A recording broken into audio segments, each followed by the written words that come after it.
Yo, what's going on, people? It's your boy, the DFS Overlord, back again with another video. Today is Tuesday, February the 7th. I got 3 new NBA player props for you for today's games. I post player prop videos daily. So if that's your thing, if you love this sports betting like I do, go ahead and like, comment, and subscribe to this channel. I pump videos out daily. Now, without further delay, let's get to the first player prop that we're going to be targeting today. I like Ja Morant's points and rebounds. I like him to go over 34.5 points and rebounds against Chicago. Now, let's just be honest about Ja Morant. This man can drop 35 points alone on any game. Let's look at his last 5 of his game log for his points.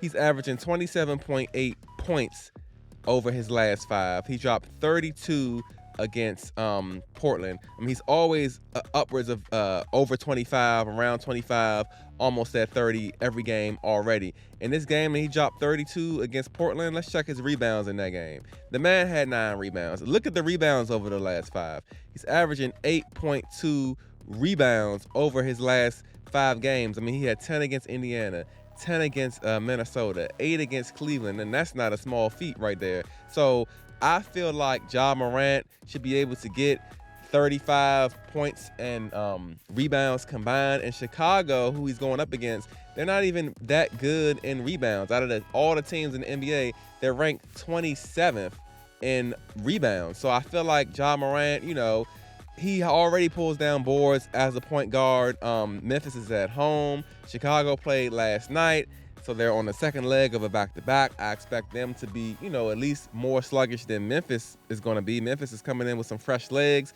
I like Ja Morant to get maybe like 6 or 7 boards in this contest and drop like 28, 29 points. So give me Ja Morant over 34.5 points and rebounds for our first player prop. Let's go to our second. Okay, so for our second player prop, we're also going to be targeting Trae Young's points and rebounds as well. And I know you're probably thinking, Trae Young and rebounds, does that even go together?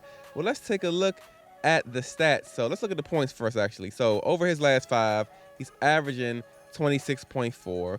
And again, dropping 31, dropping 33. So is it out the realm of possibility that Trae Young can get 30 points alone? No, it's not. Trae Young could just drop 30 points and crush this line. Let's look at the rebounds. Actually, they don't have the rebounds on here. So what we'll do is we'll go to DraftKings.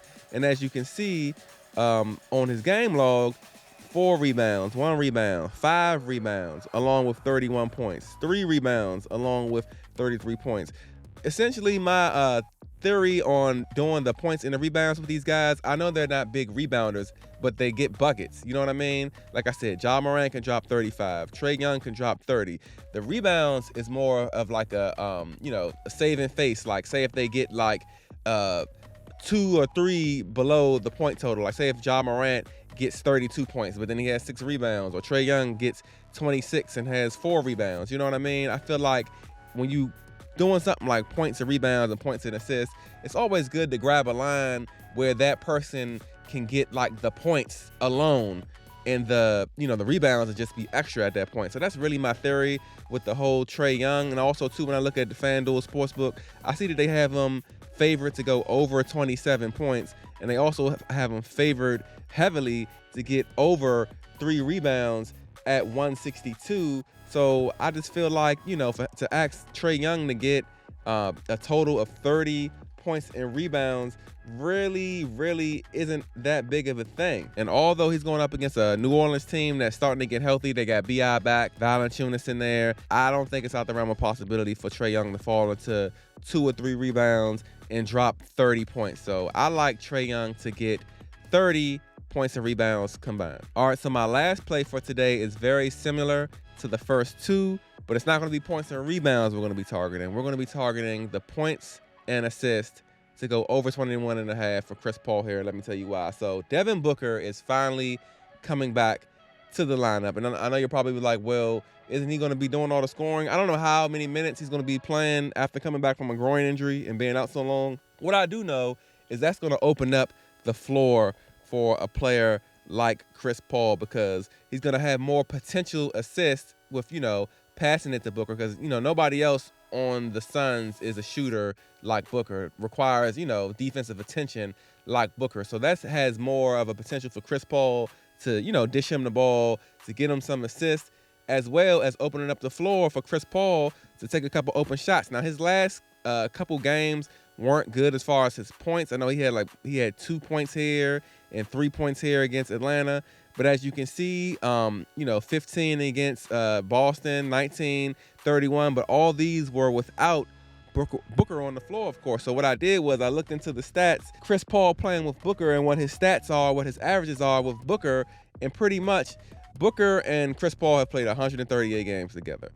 In those games, Chris Paul averages 15 points and 9.8 assists, which is pretty much like 10 assists. That's like 15 and 10. That's 25. We need him to get over 21 and a half with Booker back in the lineup. And they're going up against a Brooklyn team who, albeit has been playing good without their stars, but I expect this team to have some negative regression. I mean, their last 2 games, they beat Washington. They didn't win last night against the Clippers, but they kept it closer for longer than I thought. Cam Thomas is dropping mad buckets. Even though Brooklyn is playing at home, I expect them to start, playing to the level of their roster. They're not really a good team, in my opinion. I think that Booker coming back, the Suns getting the band back together. They pretty much have almost the same exact team they had in the NBA Finals minus Jay Crowder.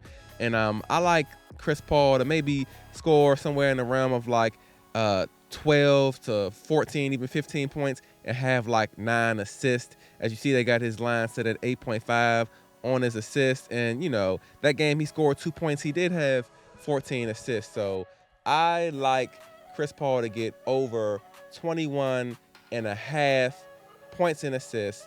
And these are going to be the 3 player props that I'm going to be firing up today, man. Along with that Chris Paul play, we got Trae Young over 29.5 points and rebounds. And we got John Morant over 34 and a half points and rebounds as well. So I really hope you guys enjoyed today's video. Like I said, go ahead and like, comment, and subscribe to this channel for daily picks, man. Let's keep running it up, getting this bag. And I'm going to see you in the video tomorrow. Happy betting, people.